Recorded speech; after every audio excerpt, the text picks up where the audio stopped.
عرض ادب بچه‌ها، میریم برای تحلیل اونس جهانی. امروز که داریم این تحلیل رو انجام میدیم، دهم برج 9 یعنی دوشنبه 10 برج 9 هستیم.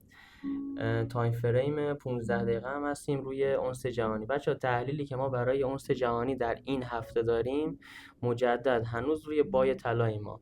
حالا از چه نواحی؟ بچه‌ها ما منتظریم به یکی از این دو ناحیه سبز رنگ که براتون مشخص کردیم برسه.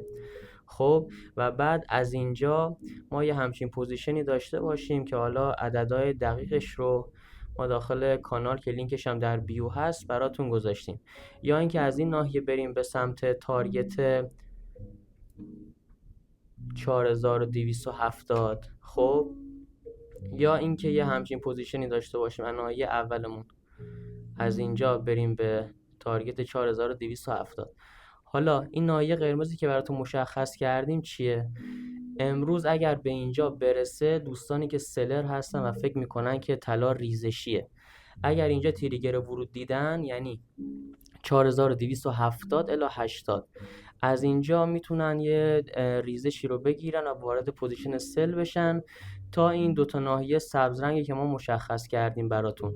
ولی چون که ما در جهت روند معامله میکنیم، وای میسیم تا به یکی از این دوتا ناحیه سبز رنگ برسه و بعد از اینجا ما وارد پوزیشن بای میشیم. بچه‌ها تارگت اول 4270، تارگت بعدی ما یعنی این ناحیه رو که بشکونه میریم برای 4340، یعنی $100 بالاتر معادل 1000 پیپ.